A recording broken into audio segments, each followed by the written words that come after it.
So here we have another evaluation by substitution problem, or in other words, they give you this equation, gx, and they say, what's the value of g of negative 1?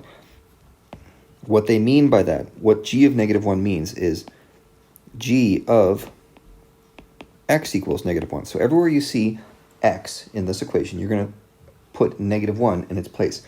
Now that's one part of this.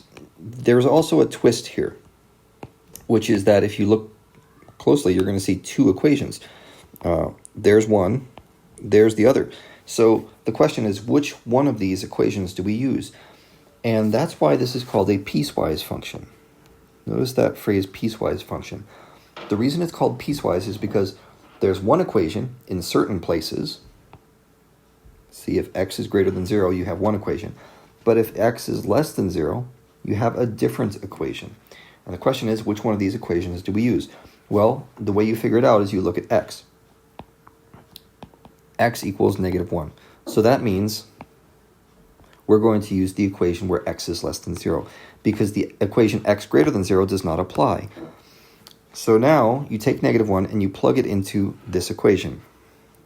So that's 9 times negative 1 to the 5th plus 2 times negative 1 to the 4th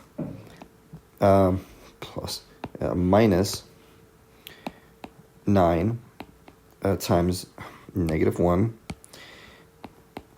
cubed plus 16 negative 1 squared minus 2 times negative 1, and this thing is huge. Give me some more room here. And what's our last term? A minus 16. Okay, and maybe if you get a little more practice with this, you'll move through it quicker. I want to point out a shortcut. If you take negative 1 and you take it to an odd power, what's the result? It's always going to be negative 1. Negative 1 times to the third power means negative 1 times negative 1 times negative 1. It's equal to negative 1. But if you have negative 1 and you take it to an even power, the result is always going to be 1.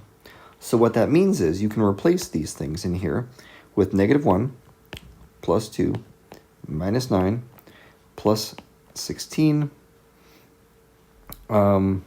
minus 2 times negative 1. So that's going to be plus 2. Careful of those negative signs. Okay, did I do that all right? Let's double check. Negative 9, positive 2. Yeah, look at this. I missed one. That should be plus 9. Because it's negative 9 times a negative 1. That becomes a positive 9. Okay, plus 16, plus 2, minus 16. That trick right there might be easier for you than plugging it all into a calculator. Because if you put this all into a calculator, there's a lot of parentheses, a lot of exponents. It's easy to mess it up. So it might be a good idea to just do some of it by hand, carefully, checking your work along the way, and then plug it into a calculator when you're reasonably sure what you're looking at here. So I think the answer is 4.